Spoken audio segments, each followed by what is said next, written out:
सभी को सादर जय जिनेंद्र। मेरी आवाज आप लोगों तक आ रही है?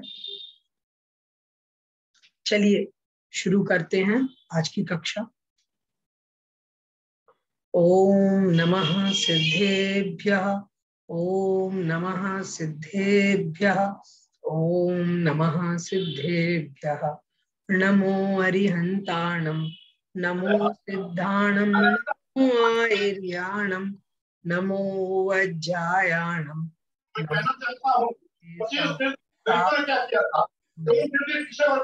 मोक्षमार्गं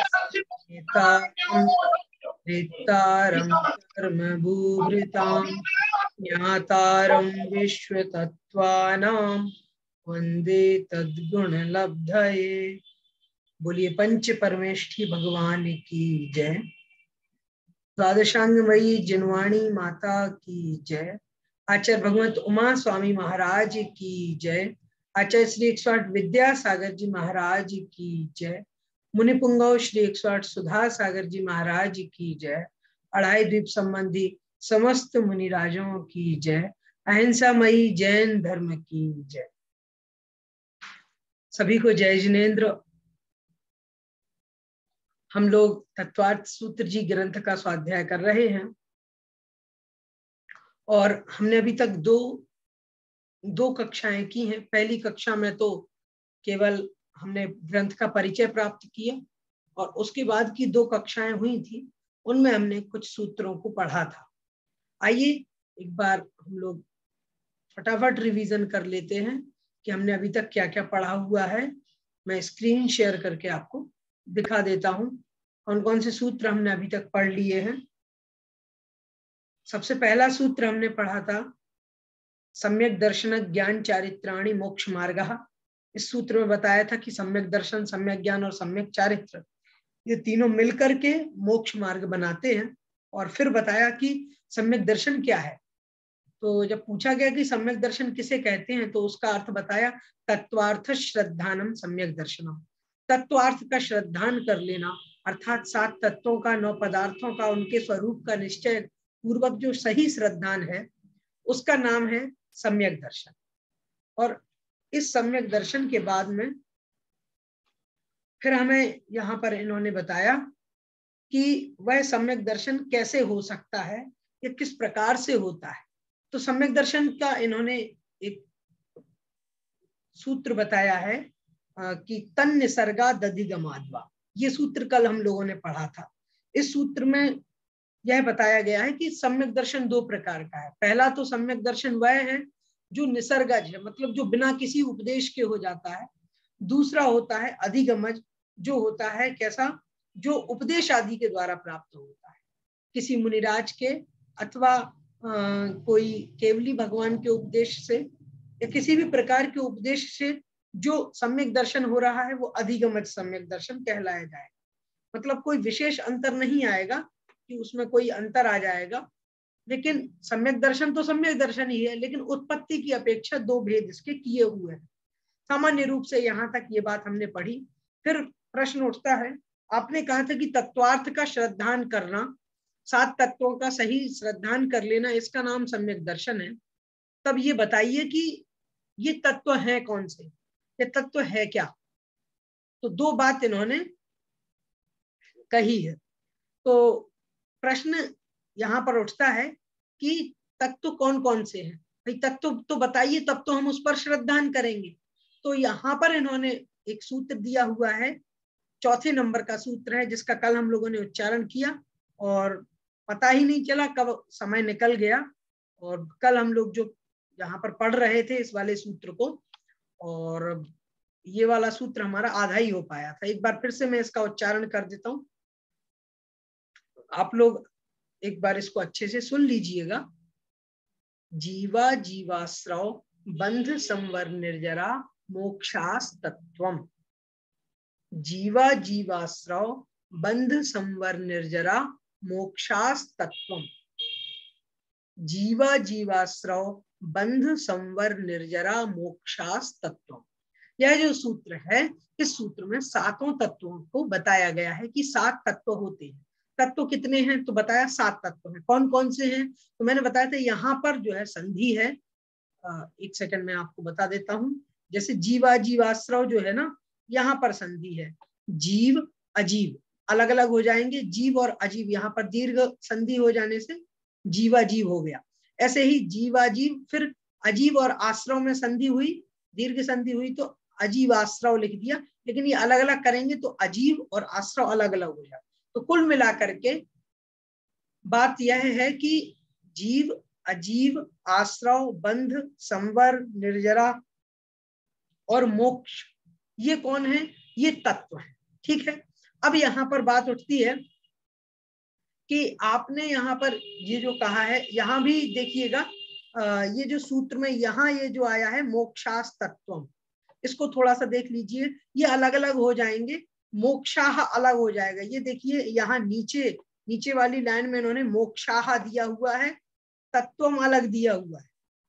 देख लीजिएगा कि तत्व कौन कौन से हैं। तो उन्होंने कहा कि जीव अजीव आश्रव बंध संवर निर्जरा और मोक्ष, मोक्षाह था। इसके यहाँ पर विसर्ग संधि हो जाने की वजह से यहाँ पर मोक्षास हो गया, इसका विसर्ग का सा हो गया और मोक्षास तत्वम। इस प्रकार से यहाँ पर आप देख सकते हैं कि ये जो है इसका संधि विच्छेद है। मोक्षास तत्वम अलग अलग कर देंगे तो मोक्षाह और तत्वम हो जाएगा।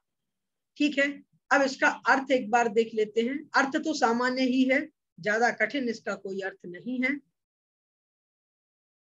जैसे यहां देख लीजिएगा, जीव अजीव आश्रव बंध संवर निर्जरा और मोक्ष, ये 7 तत्व होते हैं।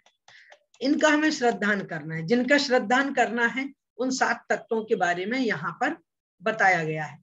बीच में एक क्वेश्चन आया हुआ है चैट बॉक्स में, इन्होंने कहा है जूम करें थोड़ा सा।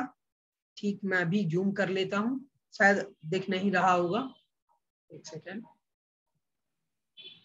अब ठीक है। अब एक और हैंड रेज किया हुआ है, हाथ उठाया है इन्होंने, मेघा जैन है। आप कुछ कहना चाहती हैं मेघा जी?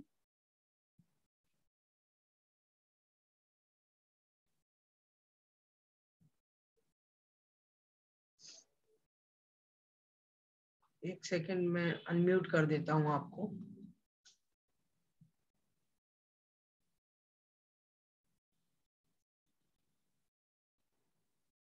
मेरी आवाज आ रही है? अभी शायद अनम्यूट नहीं हो पा रहा है। ठीक है, मैं थोड़ी देर बाद में एक बार ट्राई करता हूं, फिर आप पूछ लीजिएगा या अभी पूछ लीजिए। अब शायद अनम्यूट हो गया है। हेलो, मेरी आवाज आ रही है? कोई प्रश्न है आपको? नहीं भैया जी, कुछ नहीं है। ठीक है, कोई बात नहीं। चलिए, हम यहाँ पर जो पढ़ रहे थे कि 7 तत्व होते हैं, और जो 7 तत्व हैं उन 7 तत्वों में यहाँ पर 7 तत्वों की परिभाषा दी हुई है। ये 7 तत्व हैं कौन से, मैं आपको विशेष रूप से जो बताना चाहता हूं वो यह है कि आप देखेंगे तो ये जो सारे के सारे 7 तत्व ही मिलकर के आप देखेंगे तो ये सारे के सारे 7 तत्व ही हैं इस पूरे जगत में, पूरे विश्व में 7 तत्व ही हैं, और इनके अलावा अन्य कुछ भी नहीं है। देखें कैसे, तो जीव जो है, जो जितने भी जीव हैं ये सब जीव के अंतर्गत आ जाते हैं। तो जितने भी जीव हैं इस संसार में, जितने भी प्राणी हैं वो सब जीव हैं। उसके बाद में फिर उन्होंने कहा कि अजीव, तो बाकी जीव के अलावा जो कुछ भी है वो सब अजीव है। और अजीव ये जो जितने जो कुछ भी पुद्गल है अथवा धर्म अधर्म आकाश काल द्रव्य है, ये सब कैसे हैं, ये सब अजीव के अंतर्गत आ जाते हैं। तो ये अजीव हो गए। तो बेसिकली अगर आप देखेंगे तो इस पूरे विश्व में 2 प्रकार के द्रव्य हैं, जीव और अजीव। इस प्रकार से 2 द्रव्य हैं, और इन दोनों में ही जीव के तो एक ही भेद है, जीव ही है, लेकिन अजीव के फिर और भेद हो जाते हैं, पुद्गल धर्म अधर्म आकाश और काल। इस प्रकार से वो 6 द्रव्य बन जाते हैं। तो आप देखेंगे कि 7 तत्व ही प्रमुख हैं, अगर हमें 7 तत्वों का सही श्रद्धान हो जाए तो सम्यक दर्शन हो जाएगा। इसलिए हमें इन 7 तत्वों को बड़े ही गौर से पढ़ना है। जैसे सबसे पहले इन्होंने बताया जीव क्या है, तो जीव का मतलब यह है कि जिसमें चेतना होती है। चेतना मतलब क्या है? जानने और देखने की शक्ति। जो जानता है वह जीव है, ठीक है। तो इस प्रकार से जानने देखने की शक्ति जो चेतना से सहित होता है वह जीव होता है। और अजीव क्या है? तो जिसमें जानने देखने की शक्ति नहीं होती है, मतलब जिसमें चेतना नहीं होती है, तो वो अजीव है, ठीक है। अब इसके बाद में फिर आश्रव क्या है? तो कहते हैं कर्मों के आने का जो द्वार होता है, गेट जो है, वह है आश्रव। और फिर कहा कि बंध क्या है? तो बंध के बारे में फिर बताया कि आत्मा के प्रदेशों में कर्म परमाणुओं का मिल जाना, एक में एक हो जाना, बंध जाना, उसको कहते हैं बंध। और संवर किसे कहते हैं? तो कहते हैं आश्रव के रुकने को संवर कहते हैं। मतलब आश्रव को रोक देना, मतलब जो कर्मों के आने का जो द्वार है उस द्वार को रोक देना, बंद कर देना, उसका नाम है संवर। और निर्जरा क्या है? तो निर्जरा को इन्होंने कहा है कि कर्मों का एक देश क्षय होना। एक देश मतलब थोड़ा हिस्सा, सर्वदेश मतलब पूरा हिस्सा, एक देश मतलब थोड़ा सा हिस्सा। तो कर्मों का थोड़ा थोड़ा क्षय हो जाना, अलग हो जाना, उसका नाम है निर्जरा। और सारे ही कर्मों का क्षय हो जाना, उसका नाम है मोक्ष। तो इस प्रकार से ये 7 तत्व बताए गए हैं। अब देखिएगा यहाँ पर जो ये 7 तत्व बताए गए हैं, एक बार हम उदाहरण के माध्यम से इन 7 तत्वों को पढ़ लेते हैं, समझ लेते हैं। एक उदाहरण बहुत अच्छा है इसमें, नाव वाला, कि एक नाव है और उस नाव में नाविक बैठा हुआ है, नाव चला रहा है, वो तो हो गया जीव जो नाव चला रहा है। और वो जो नाव है वह है अजीव। और नाव में हुआ क्या कि नाव जब चल रही थी तो उसमें एक छोटा सा छेद हो गया, और छेद हो गया तो उस छेद से पानी अंदर आने लगा। तो वो जो छेद है जिसमें से पानी आ रहा है वो हो जाएगा आश्रव। जैसे कर्मों के आने का द्वार जो है उसको हम आश्रव कहते हैं, ऐसे ही यहाँ पानी जहां से आ रहा है उसको कहेंगे आश्रव। फिर अब पानी आया तो आने के बाद में फिर पानी उसमें ठहरने लगा, उस नाव में जो है पानी भरने लगा, तो उस पानी भरने को हमने कहा बंध। तो जब कर्मों का आत्म प्रदेशों के साथ में संबंध हो जाता है, परस्पर वो मिल जाते हैं, उसको कहते हैं बंध। और फिर उसके बाद में फिर उस व्यक्ति ने, नाविक ने सोचा ऐसे अगर पानी भरता रहेगा तो मेरी नाव तो डूब जाएगी। तो फिर उसने क्या किया, पहले तो उसने सोचा कि इस पानी से कैसे छुटकारा पाऊं, तो उसने सबसे पहले तो उस छेद को बंद कर दिया जहां से पानी आ रहा था। तो जिस द्वार से पानी आ रहा था उसको बंद कर देना, वो कहलाया जाएगा संवर। कि आश्रव को उसने रोक दिया, तो आश्रव का रुक जाना संवर है। तो उस छेद को बंद कर दिया, कपड़ा वपड़ा लगा करके बिल्कुल उसको पैक कर दिया। अब पानी जो पहले से वहां से आ रहा था, पानी अब नहीं आ रहा है, तो अब उसको हम कहेंगे संवर। और फिर उसके बाद में जब पानी, फिर उसने कहा कि अब ये पानी जो बचा हुआ है इस पानी को भी निकालना पड़ेगा, नहीं तो ये जो पानी इस नाव के अंदर है इससे भी मेरी नाव भारी हो जाएगी और हो सकता है डूब जाए। तो उसने पानी निकालना शुरू कर दिया, तो थोड़ा थोड़ा पानी निकाल पाया वो, उसको कहेंगे निर्जरा। फिर उसने पूरा ही पानी निकाल दिया, उसको हम कहेंगे, क्या कहेंगे? मोक्ष कहेंगे। कि सारे कर्मों का जब क्षय हो जाता है उसको कहते हैं मोक्ष। एक सामान्य रूप से अपन समझ सकते हैं, जैसे मान लीजिए किसी कमरे में हम बैठे हुए हैं, हम बैठे हैं तो हम तो हो गए जीव, और ये कमरा जो है वो हो गया अजीव। फिर किसी ने इसमें क्या किया, गेट खोल दिया, तो ठंडी ठंडी हवा आने लगी, ठंडी हवा आने लगी, गेट खोल दिया। ये जो गेट खोलना है इसको कहेंगे आश्रव। और फिर जो ठंडी ठंडी हवा आई तो हमें भी सर्दी महसूस हुई, अरे बहुत सर्दी है, तो इसको क्या कहेंगे? इसको कहेंगे हम बंध। फिर हमने सोचा भाई क्या करें, ऐसे तो सर्दी बहुत लगेगी, तो हमने सबसे पहले क्या किया, उस गेट को बंद कर दिया। तो गेट बंद कर दिया तो हो गया संवर। फिर हमने क्या किया, फिर हमने जो है अलाव जलाया या हीटर वगैरह जला करके थोड़ी थोड़ी गर्मी ली, तो उससे क्या हुआ, सर्दी थोड़ी थोड़ी चली गई। और फिर धीरे धीरे धीरे धीरे क्या हुआ कि धीरे धीरे सारी सर्दी गायब हो गई। तो इस प्रकार से हम ये सातों तत्वों को उदाहरण के माध्यम से समझ सकते। आप देखेंगे कि जीव जो हम और आप जीव द्रव्य हैं, हम और आपकी जो क्रियाएं होती हैं इन सात तत्वों से मिली जुली है। हम कहते हैं ना कि कर्म आ रहे हैं, हमने कर्म पहले बांधे हुए हैं, उन कर्मों से कैसे बचेंगे, और इससे कर्म बनता है। छोटे बच्चों को हम समझाते हैं पाठशाला में या घर में कि बच्चों देखो इससे पाप होता है, इससे पुण्य होता है। ये सारी बातें जो बताते हैं, ये कर्म बंधा है, ये किस्मत है, भाग्य है, ये सारी बातें हैं क्या? ये सातों तत्वों के कारण ही ये सब कुछ हमें दिखाई दे रहा है। कोई जीव है अथवा अजीब है, और उन दोनों से ही जो है, कभी जीव से कभी अजीब से, यह जीव जो है अपनी आत्मा में कर्मों का आना शुरू कर देता है किन्हीं किन्हीं कारणों से, और उसको कह देते हैं आश्रव। फिर वह जो कर्म हमें बंध जाता है, हम कहते हैं भैया उसने गलत कार्य किया था इसलिए उसको पाप लग गया। पाप लग गया मतलब पाप का बंध हो गया। और फिर उसके बाद में जब उसको पाप का अथवा पुण्य का बंध हुआ, कर्म का बंध हुआ, फिर उसने क्या किया कि उसके जहां से कर्म का बंध हो रहा था वो काम करना उसने छोड़ दिया। मान लीजिए कोई व्यक्ति है, वो अभक्ष्य का सेवन कर रहा है और जीव हिंसा कर रहा है, उससे उसको कर्मों का बंध हो रहा है। उसने लेकिन बाद में फिर जीव हिंसा छोड़ दी तो वो संवर हो गया। फिर उसके बाद में फिर निर्जरा हो गई, अर्थात कि कर्मों का थोड़ा थोड़ा कुछ कर्म अलग हो गए, लेकिन पूरे कर्म अलग नहीं हुए ना, तो थोड़े थोड़े कर्म अलग हुए हैं। तो फिर निर्जरा होने के बाद में थोड़े कर्म तो अलग हो गए, लेकिन जब पूरे तरीके से वो सारे कर्मों को नष्ट कर देगा उसको कहेंगे मोक्ष।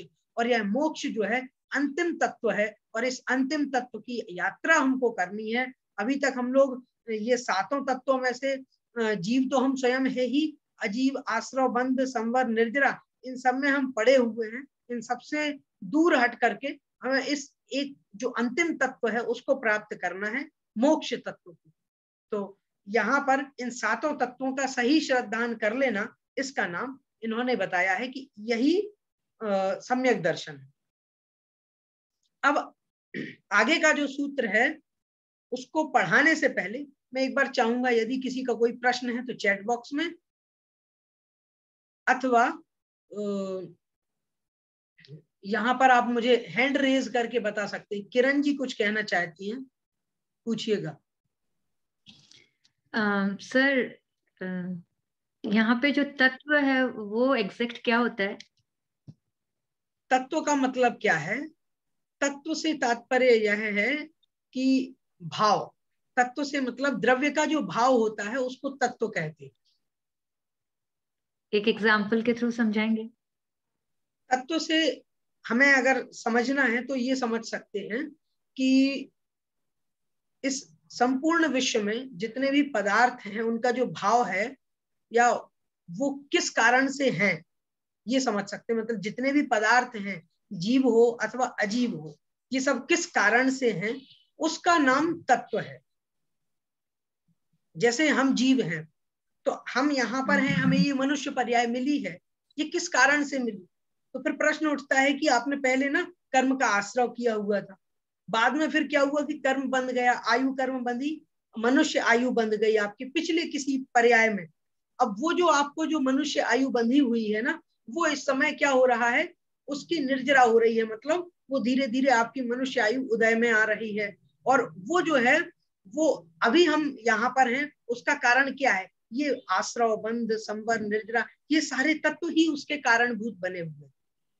मतलब इन्हीं कारणों से हमें आज की ये पर्याय मिली हुई है। आगे आने वाली जो पर्याय है, मतलब आगे जो कुछ भविष्य में हमारे साथ होने वाला है, वो इन्हीं पर निर्भर है कि हमारे अभी हम कैसा आश्रव कर रहे हैं, किस प्रकार का बंध कर रहे हैं, किसका संवर कर रहे हैं, और निर्जरा कर पा रहे हैं अथवा नहीं कर पा रहे हैं, उस पर ही निर्भर हो जाता है। तो ये जो जितने भी तत्व हैं, थोड़ा थोड़ा क्लियर हुआ है, थोड़ा क्लियर हुआ है, और भी क्लियर हो जाएगा। आगे हम इसको और अच्छे से समझेंगे। ये 5वां, 6वां, 7वां, 8वां, ये सारे सूत्र जो है बहुत समझने लायक सूत्र हैं और बिल्कुल क्लियर कर देते हैं हम लोगों को। तो कहने का मतलब ये है कि हम आज जीव हैं, अथवा हमारी जो पर्याय है आज के समय में वो इन्हीं तत्वों के कारण से है। पहले कभी हमने आश्रव किया हुआ था, बंध था, संवर किया था, किन्हीं कर्मों की निर्जरा की थी, उस कारण से आज की ये पर्याय में मिली हुई है। तो समझने की दृष्टिकोण से अगर समझें तो ये जो 7 तत्व हैं, ये 7 तत्व ही सब कुछ हैं। इस पूरे विश्व में हम देखें तो 7 तत्वों को ही हम पाते हैं, इनके अलावा और कुछ है ही नहीं। जो कुछ बाहर का है ये अजीब हम देख ही रहे हैं, और जीव जो है वो हम स्वयं जीव तो है ही, और हमारे साथ में और अनंत अनंत जीव इस पूरे विश्व में है। तो जीव और अजीव दोनों हो ही गए। उसके बाद में फिर इन अजीव के आश्रय से और जीव के आश्रय से यह जीव क्या करता है, कर्मों का आश्रय कर लेता है। अब ये जो अजीब जो कर्म है वो पुद्गल कर्म है, उनका आश्रय कर रहा है, फिर बंद हो रहा है, फिर उन्हीं का कभी संवर कर लेता है, मतलब आश्रय को रोक देता है। तो इस प्रकार से ये सारी प्रक्रिया पूरे विश्व में चलती रहती है। ठीक है, अब देखिएगा एक और प्रश्न आया हुआ है, प्रश्न तो नहीं है, इन्होंने एक और परिभाषा दी है जीव के बारे में।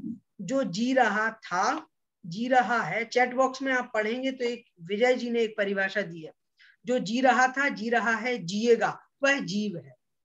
तो ये भी एक बहुत अच्छी परिभाषा है समझने के लिए। आप ये भी बहुत सरल परिभाषा के तौर पर इसको ले सकते हैं। जो जी रहा था, जी रहा है अथवा जिएगा, वह जीव है। ठीक है, तो बाकी और किसी का प्रश्न हो तो आप हैंड रेज कर सकते हैं, नहीं तो हम लोग आगे बढ़ते हैं। चलिए अगला सूत्र पढ़ने वाले हैं हम लोग। अब फिर जब हमें पता चल गया है कि ये जो 7 तत्व हैं, ये सातों तत्व जो हैं वह 7 तत्वों के नाम तो हमें पता चल गए, लेकिन अब इनका व्यवहार कैसे होता है, इनका ज्ञान हम कैसे करें। रत्नत्रय है, सम्यक दर्शन है, सम्यक ज्ञान है, सम्यक चारित्र है, इनका हम ज्ञान कैसे करें, किस प्रकार से इनका ज्ञान होता है, किस प्रकार से इनका व्यवहार होता है, लोक व्यवहार कैसे होता है, उसको यहाँ पर इस सूत्र में बताया गया है। देखिएगा 5वें नंबर का जो सूत्र हम पढ़ने वाले हैं, एक बार मैं इसका उच्चारण कर देता हूं, उसके बाद फिर आप लोग इसको बोलेंगे, ज्यादा कठिन नहीं है, ध्यान दीजिएगा। नाम स्थापना, नाम स्थापना द्रव्य भाव तस्तन्यासः, नाम स्थापना द्रव्य भाव तस्तन्यासः। एक बार मैं फिर से बोल रहा हूं, आप सुनिएगा। नाम स्थापना द्रव्य भाव तस्तन्यासः। मैं आप लोगों को अनम्यूट कर देता हूं, फिर आप लोग सभी लोग एक साथ बोलिएगा। चलिए बोलिएगा, आप लोग अनम्यूट हो जाइए। नामस्थापना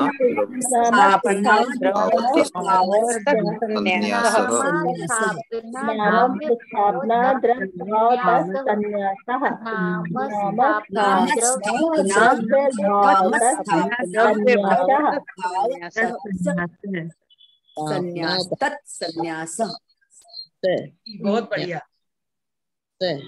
अब देखिएगा यहाँ पर ये जो सूत्र है, न्यास का मतलब क्या है। ये जो सूत्र है ना, इसमें सबसे प्रमुख जो एक शब्द आया हुआ है वो है न्यास नाम का। ये न्यास का मतलब क्या होता है, न्यास का मतलब होता है व्यवहार। व्यवहार कैसे होता है उसके बारे में उन्होंने बताया कि सम्यक दर्शन, सम्यक ज्ञान और सम्यक चारित्र, इन तीनों का व्यवहार कैसे होता है। या 7 तत्व हैं, इन 7 तत्वों का व्यवहार कैसे होगा, किस प्रकार से इनका हम व्यवहार करते हैं, लोक व्यवहार कैसे होता है, उसके बारे में इन्होंने बताया है कि 4 कारण हैं, और उन 4 कारणों से इन सभी चीजों का व्यवहार करते हैं हम लोग, लोक व्यवहार करते हैं, मतलब हम इसका प्रयोग करते हैं। ये समझ लीजिए, न्यास का मतलब यही है कि हम इसका प्रयोग कैसे कर रहे हैं, कैसे हम उसको यूज में लेते हैं। ठीक है, अब देखिएगा 4 चीजें इन्होंने बताई हैं। एक आपको उच्चारण बहुत अच्छा कर रहे हैं आप लोग, मैं आपको फिर से एक बार बता दे रहा हूं, एक बार और आप ध्यान रखिएगा। नाम और स्थापना, ये जो है ना, यहां पर मुझे थोड़ा सा आप लोगों से एक उच्चारण के संबंध में बताना है कि यहाँ पर मैंने आपको जब पहले बताया था, पहले दूसरे सूत्र में बताया था कि जब कोई संयुक्त अक्षर आ जाता है, जैसे ये देखिए स्थापना जो है यहाँ पर आधा सा और था है, ये दोनों मिले हुए हैं, संयोग है, इसलिए इसको कहेंगे, क्या कहेंगे, संयुक्त अक्षर, संयुक्त है ये, ठीक है। अब उसके पहले जो आप देखेंगे, उसके पहले आया हुआ है नाम, और नाम का माँ जो है वो माँ कैसा है, माँ है छोटा माँ, उसमें छोटा आ की मात्रा है और कोई मात्रा नहीं है। तो जैसा कि हमने पहले भी उच्चारण के संबंध में पढ़ा हुआ था कि यदि कोई संयुक्त अक्षर है और संयुक्त अक्षर के पहले अगर कोई ऐसा वर्ण आ जाता है, कोई ऐसा अक्षर आ जाता है जिसमें छोटी मात्रा लगी हुई है, बड़ी मात्रा नहीं है, या उसमें कोई अनुस्वार नहीं है, बिंदी नहीं है, या विसर्ग नहीं लगा है, तो फिर हम इस वाले संयुक्त अक्षर के पहले वाले अक्षर को इसके साथ मिला करके पढ़ेंगे। तो जो स्थापना का जो सा है, आधा सा जो आप देख रहे हैं, इसको इसमें माँ में जोड़ करके अपन को पढ़ना है। मैं एक बार फिर से बता रहा हूं, वैसे आप लोग बहुत अच्छा पढ़ रहे हैं, मैंने आप लोगों का उच्चारण सुना है, लेकिन फिर भी कुछ लोग इसे स्थापना बोल देते हैं, इस प्रकार से उच्चारण करते हैं, नाम स्थापना, स्थापना नहीं है, नाम स्थापना है ये। इसको कैसे पढ़ना है, नाम स्थापना। एक बार फिर से मेरे साथ आप लोग बोलिएगा, नाम स्थापना, नाम स्थापना द्रव्य भाव तस्तन्यासः, ठीक है। देखिए मैं बुंदेलखंड से आता हूं, झांसी बुंदेलखंड का रहने वाला हूं, और शुरुआत से ही हमने बचपन में यही उच्चारण सीखा हुआ है, और बुंदेलखंड में लगभग लगभग सभी लोग इस प्रकार का उच्चारण बोलते हैं। मतलब अगर आधा सा आ जाता है तो उसको आधा सा नहीं बोल करके ई से बोलते हैं, जैसे स्कूल है तो स्कूल बोलेंगे उसको, अब स्कूल भी है तो उसको स्कूल बोलेंगे, स्कूल को स्कूल बोलना, ऐसे ही स्थान को स्थान बोलना। तो ये जो है ये एक क्षेत्र विशेष की वजह से ऐसा उच्चारण आ जाता है, तो ऐसा आप लोगों को नहीं करना है। बहुत सारे लोग अगर ऐसा बोल रहे हैं तो स्नान को स्नान बोलते हैं, स्नान नहीं है, वह है स्नान। तो ऐसे ही यहाँ पर नाम स्थापना नहीं है, नाम स्थापना है, आधा सा बोलना है, इसके आगे ई वगैरह कुछ भी नहीं लगाना है, ठीक है। तो थोड़ा अपन हम सभी लोग थोड़ा ध्यान रखेंगे उच्चारण के संबंध में कि कोई गलती नहीं हो पाए। नाम स्थापना द्रव्य भाव तस्तन्यासा, ठीक है। तो इस प्रकार से ये जो सूत्र है इसका उच्चारण हो गया। अब देख लेते हैं यहाँ पर कौन कौन सी संधि है। यहाँ पर एक संधि है तस्तन्यासा में संधि है, भावतः अलग हो जाएगा, विसर्ग का सा हो गया है, और तन्यासा को भी अलग अलग कर देंगे, तो तन्यासा में भी संधि हो जाएगी तत् और न्यासा, तन्यासा में भी संधि है तत् और न्यासा। तो इस प्रकार से ये अलग अलग हो जाएंगे। अब संधि का विच्छेद हमने कर लिया है, आइए इसका अर्थ देख लेते हैं। न्यास का मतलब होता है व्यवहार, तो व्यवहार कैसे होता है वो बात इन्होंने बताई है। व्यवहार कैसे होता है तो कहते हैं नाम से, स्थापना से, द्रव्य से और भाव से, इन चार चीजों से न्यास मतलब व्यवहार होता है। लोक व्यवहार कैसे होता है तो उन्होंने बतलाया है कि लोक व्यवहार होता है इन चार चीजों से। ये तो नाम से हो सकता है, स्थापना से हो सकता है, द्रव्य से हो सकता है, अथवा भाव से हो सकता है। चार चीजों से जो है निक्षेप होता है, न्यास होता है, व्यवहार होता है। इन चार चीजों को निक्षेप कहा गया है। तो ये चार प्रकार के निक्षेप हमें यहाँ पर मालूम पड़ते हैं। पहला तो होता है नाम निक्षेप, दूसरा है स्थापना निक्षेप, तीसरा है द्रव्य निक्षेप, और चौथा है भाव निक्षेप। इस प्रकार से ये चार निक्षेप यहाँ पर हमें मालूम पड़ते हैं। निक्षेप मतलब लोक व्यवहार, जो हम लोग यहाँ पर बिहेव करते हैं, जो व्यवहार करते हैं, जो यूज करते हैं, उसी बात को यहाँ पर इन्होंने बताया। अब पहले देख लेते हैं नाम निक्षेप क्या होता है। नाम न्यास कह लें या निक्षेप कह लें, तो देखिएगा नाम निक्षेप का मतलब क्या है कि किसी का कोई नाम हमने रख दिया। जैसे मान लीजिए कि कोई व्यक्ति है, बड़ा गरीब है, और उसका हमने नाम रख दिया है धन कुमार, ठीक है, या उसका नाम हमने रख दिया है कि लक्ष्मीकांत, या मान लीजिए हमने उसका नाम रख दिया है कि अमीर चंद, लेकिन व्यक्ति बहुत गरीब है। तो अब हम उसको कह तो रहे हैं अमीर चंद अमीर चंद, लेकिन भले ही उसमें गुण नहीं है, वो है तो बेचारा गरीब, लेकिन फिर भी हम उसको अमीर चंद बार बार कह रहे हैं। तो इसका मतलब यह है कि ये हम जो कह रहे हैं वो नाम निक्षेप के कारण से कह रहे हैं। किस कारण से कह रहे हैं? नाम निक्षेप से। वास्तविक रूप में वह कैसा है? वास्तविक रूप में वह अमीर तो नहीं है तो गरीब, लेकिन हम उसको कह रहे हैं अगर नाम, हम उसका नाम अमीर चंद है, इस कारण से उसको अमीर कह रहे हैं, अमीर चंद कह रहे हैं, लेकिन वास्तविक रूप में वह अमीर नहीं है। तो उसको ये नहीं समझना कि ये तो गलत है, गलत नहीं है, वो उसका नाम है, नाम के कारण से ऐसा उसको कहा जा रहा है। तो ऐसे ही यहाँ पर उन्होंने कहा कि किसी का नाम हमने, यह मान लीजिए इंद्र रख दिया, अब उसमें इंद्र का कोई गुण नहीं है, बेचारा उसका जीवन कष्टों से भरा हुआ है, जबकि इंद्र तो जो वो है सुखों का भोग करता है। तो इसका मतलब ये नहीं है कि वह गलत है, गलत नहीं है, वह एक लोक व्यवहार होता है नाम के कारण से, मतलब नाम मात्र से, यहाँ पर नाम निक्षेप से उस बात को कहा गया है। भले ही गुण हो अथवा नहीं हो, नाम के कारण से किसी को कह देते हैं तो उसको कहेंगे नाम निक्षेप। फिर कहते हैं स्थापना निक्षेप। स्थापना निक्षेप क्या होता है? तो स्थापना निक्षेप के बारे में उन्होंने बताया है, जैसे हम क्या करते हैं, हम कोई मूर्ति बनाते हैं, मान लीजिए हमने कोई मूर्ति बनाई और मूर्ति बनाते हुए हमने कहा ये देखो ये है महात्मा गांधी, है तो वह मूर्ति किसकी? पत्थर की है, मूर्ति पत्थर की है, लेकिन फिर भी हम कह रहे हैं ये महात्मा गांधी है। हम उनकी मूर्ति को जो है माल्यार्पण भी कर रहे हैं, उनके सामने तिलक भी कर रहे हैं, उनकी शपथ भी ले रहे हैं। लेकिन किसकी शपथ ले रहे हैं? मूर्ति की शपथ नहीं ले रहे हैं, शपथ तो ले रहे हैं किसकी? महात्मा गांधी की। क्या वो महात्मा गांधी हैं? नहीं है। लेकिन वहां पर जो महात्मा गांधी का हम व्यवहार कर रहे हैं, लोक व्यवहार जो हम कर रहे हैं, वो कौन सा है? वह होगा स्थापना निक्षेप, कि उसमें हमने महात्मा गांधी की स्थापना कर दी। तो ऐसी वह जो मान्यता होती है वो स्थापना निक्षेप के कारण से होती है। अब स्थापना भी दो प्रकार की होती है, पहली होती है तदाकार स्थापना, दूसरी होती है अतदाकार स्थापना। जैसे मान के चलिएगा कि मैंने आप लोगों के सामने एक किसी व्यक्ति मनुष्य का चित्र आपके सामने बनाया, और मनुष्य का चित्र बना करके कहा कि ये देखिए ये है बाहुबली भगवान, या ये कौन है? ये है सुदर्शन सेठ। हमने आपको एक मनुष्य का चित्र बना करके कहा कि ये देखिए ये जो मनुष्य आप देख रहे हैं ये कौन है? ये है सुदर्शन सेठ।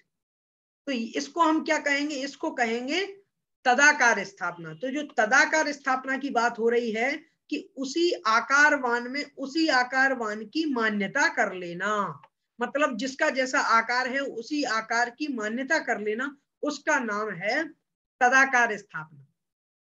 तो जैसे ही हमने मूर्ति बना ली महात्मा गांधी की, और मूर्ति बना करके गांधी जी की मूर्ति बना करके हमने कह दिया ये गांधी जी हैं, हम इनको गांधी जी मानते हैं, राष्ट्रपिता मानते हैं, इसको कहेंगे तदाकार स्थापना। हमने क्या किया? हमने जो है कोई मूर्ति नहीं बनाई, कुछ नहीं किया, एक पत्थर हमारे पास था, उस पत्थर को ही हमने कह दिया देखो ये जो पत्थर है ये महात्मा गांधी हैं, और ये जो पत्थर है ये उनके पीछे चलने वाली जनता है, उनके पीछे चलने वाले लोग ये हैं। ये कौन है? ये है जनता, मतलब ये सारे लोग हैं, और ये जो है ये महात्मा गांधी है। ठीक है, तो इस प्रकार से अब यहाँ पर जो है इसमें कोई महात्मा गांधी का आकार दिख रहा है क्या? इस वाले गोले में क्या महात्मा गांधी का कोई आकार दिख पा रहा है? नहीं दिख रहा है, लेकिन फिर भी हमने कह दिया ये महात्मा गांधी है, आप लोगों ने भी कह दिया ठीक है ये महात्मा गांधी है। फिर हमने कहा देखो ये उनके पीछे पीछे लोग चल रहे हैं, देखो उनके पीछे पीछे ये लोग, बहुत सारे लोग चल रहे हैं, इसको आपने भी मान लिया हाँ हाँ चल रहे हैं, इसको कहेंगे अतदाकार स्थापना। ना तो यहाँ पर गांधी जी का आकार है और ना ही यहाँ पर लोगों का आकार है, लेकिन कहने मात्र से हमने क्या किया? हमने यहाँ पर स्थापना कर ली कि ये वाला जो गोला है पहला वाला, इसको कहेंगे महात्मा गांधी, और इसको कहेंगे पीछे वाले चलने वाले लोग। ठीक है, अब ऐसे ही आप देखेंगे बहुत अच्छा इसमें एक उदाहरण रहता है शतरंज का, चेस जो खेलते हैं हम लोग, उसमें क्या होता है कि मान्यता कर लेते हैं, मान लीजिए गोटियां जो रहती हैं उनमें ही हम मान लेते हैं कि ये जो है ये राजा है, ये प्यादा है, ये ऊंट है, ये घोड़ा है, लेकिन उसमें क्या सब सारी गोटियां रहती हैं अलग अलग आकार की, क्या वो सारी जो मोहरे रहते हैं क्या उन सब में हाथी रहता है, क्या घोड़ा रहता है, क्या ऊंट रहता है, क्या नहीं रहता, लेकिन उनका आकार इस प्रकार का है, किसी का टेढ़ा आकार है तो हमने कह दिया ये जो है ये ऊंट है, किसी का जो है सीधा आकार है गोल है तो हमने कह दिया ये तो हाथी है, हाँ कोई बड़ी गोटी हो गई तो हमने कह दिया ये राजा है। ऐसा शतरंज में मानते हैं, चेस में मानते हैं, लेकिन क्या वो राजा है? नहीं है। तो उसमें क्या वो राजा का आकार भी है? आकार भी नहीं है। तो बिना आकार के यदि हम उसमें मान्यता कर रहे हैं उसको कहेंगे अतदाकार, अतदाकार स्थापना कहेंगे। तो इस प्रकार से यहाँ पर दो प्रकार की स्थापनाएं होती हैं। तो स्थापना निक्षेप हो गया। तो स्थापना निक्षेप की मान्यता के बाद में फिर कहना द्रव्य निक्षेप और भाव निक्षेप। अब देख लीजिएगा द्रव्य निक्षेप का मतलब क्या है। द्रव्य निक्षेप का मतलब है कि भूत और भविष्य की पर्याय को लेकर के उसको वर्तमान में कह देना। मान लीजिए कोई व्यक्ति पहले मास्टर थे, टीचर थे, कोई व्यक्ति किसी विद्यालय में पढ़ाते थे, टीचर थे, बाद में रिटायर्ड हो गए, उन्होंने अपनी दुकान खोल ली। अब दुकान तो खोल ली लेकिन उसके बाद भी लोग उनको दुकानदार नहीं कह रहे हैं, सेठ जी नहीं कह रहे हैं, लोग उनको कह रहे हैं मास्टर जी या मास्टर साहब कह रहे हैं लोग। तो ये जो यहाँ पर लोग कह रहे हैं, यहाँ पर जो कह रहे हैं वो क्या है, उसको कहेंगे हम लोग कहेंगे द्रव्य निक्षेप। ठीक है, तो इस प्रकार से ये इन्होंने बताया। अच्छा दूसरी बात, जैसे कोई व्यक्ति है और वह जो है शुरुआत में ही उसने एमबीबीएस में एडमिशन ले लिया। अब एमबीबीएस में एडमिशन ले लिया है, वो प्रैक्टिस कर रहा है, भले ही उसके पास डॉक्टर की अभी डिग्री नहीं आई है, लेकिन अभी भी उसको हम क्या कहेंगे, अभी भी हम उसको कहेंगे डॉक्टर। उसके नाम में शुरुआत से ही डॉक्टर लग जाएगा, वो कहलाएगा द्रव्य निक्षेप की अपेक्षा से। मतलब भूतकाल या भविष्य काल की पर्याय को लेकर के हमने क्या कह दिया, उसका वैसा ही नामकरण कर दिया, उसको वैसा ही कहने लग गए, उसको कहेंगे हम द्रव्य निक्षेप। ठीक है। और दूसरा जो होता है वो होता है भाव निक्षेप। भाव निक्षेप का मतलब होता है जो अंतिम निक्षेप है, उसका मतलब है जो वर्तमान पर्याय में जो वस्तु है उसको हम भाव निक्षेप कहते हैं। जैसे मान लीजिए कोई व्यक्ति मंदिर में अभी पूजा कर रहा है, पूजा कर रहा है तो वो बहुत बड़ा सेठ, लेकिन पूजा कर रहा है, तो उस समय हम उसको क्या कहेंगे, पुजारी कहेंगे, कि पूजा करने वाला ये पुजारी है। ये हम क्यों कह रहे हैं, ये कह रहे हैं भाव निक्षेप की वजह से। तो जिस समय जो व्यक्ति जो कार्य कर रहा है उसी कार्य को लेकर के हमें अगर उससे कोई बात कहते हैं तो वो भाव निक्षेप में आती है। जैसे कोई व्यक्ति अगर पढ़ रहा है तो हमने उसको विद्यार्थी कह दिया, भले ही वो तो अध्यापक है, टीचर है वो, लेकिन हमने उसको विद्यार्थी कह दिया है, स्टूडेंट कह दिया है, क्योंकि वो उस समय पढ़ रहा था, लेकिन है तो वो टीचर। तो वह जो कहलाया जाएगा, यदि उस समय को लेकर के हम उसकी पर्याय को लेकर के अगर कुछ भी बातचीत कहते हैं या व्यवहार करते हैं, उसको कहेंगे भाव निक्षेप। एक और यहाँ पर चैट बॉक्स में एक आया है, विजय जी लिख रहे हैं जैसे इंद्र का नाम होता है वैसे ही नाम निक्षेप होता है, और तदाकार और अतदाकार स्थापना के दो भेद इन्होंने बताए हैं कि मंदिर में भगवान की मूर्ति में अगर हम भगवान को मार रहे हैं ना, हम मानते हैं कि ये आदिनाथ भगवान है, तो ये कौन सी स्थापना हो गई, ये हो गई तदाकार स्थापना। ठीक है, तो ये जो स्थापना है ये कौन सी स्थापना है, ये हो जाती है तदाकार स्थापना। और हम पूजा कर रहे हैं और पूजा करते समय चिटक है, पीली चिटकें होती हैं, और उस जो नारियल की गरी की जो चिटक होती है उसको हम दीप मान करके चढ़ाते हैं। तो दीप तो है नहीं, वो दीप तो नहीं है, लेकिन फिर भी हम उसको मान करके चढ़ा रहे हैं, नैवेद्य मान करके चढ़ा रहे हैं, वो क्या है, वो अतदाकार स्थापना है। उसको हम, वो उस रूप में नहीं है, वो ज्योति नहीं है, ना वो दीपक है, ना उसमें कोई दीपक का चित्र है, लेकिन फिर भी हम उसको दीप मान करके चढ़ा रहे हैं, उसको क्या कहेंगे?